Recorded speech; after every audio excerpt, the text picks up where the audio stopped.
Welcome to Guide Guru. We hope this video helps. Start by preparing a classic Mexican-style pickling brine.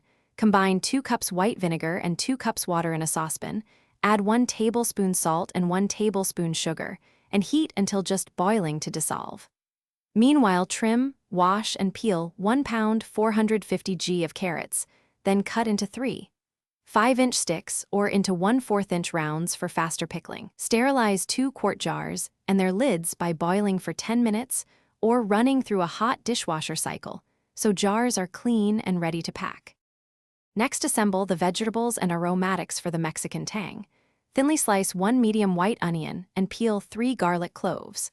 Slice 2 jalapenos lengthwise, removing seeds for milder heat, and layer them with the carrots into the sterilized jars. Tuck in 1 bay leaf, 1 teaspoon dried oregano, 1/2 teaspoon ground cumin, and 1 teaspoon whole black peppercorns per jar. These create the classic tang and earthiness. Optional extras include a small sliced cucumber, a few cilantro sprigs added after cooling, or leaving carrot top. To pickle, bring your prepared brine to a rolling boil and pour it hot over the packed jars, leaving 1/2-inch headspace.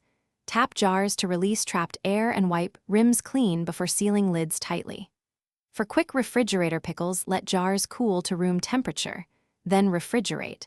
Flavor develops in 24 hours and peaks at 48 hours, and refrigerated pickles last up to 2 months. If you want shelf-stable jars, process in a 10-minute water bath after sealing, then cool and store in a cool, dark place up to 12 months. Thanks for watching. Consider subscribing if we helped you today.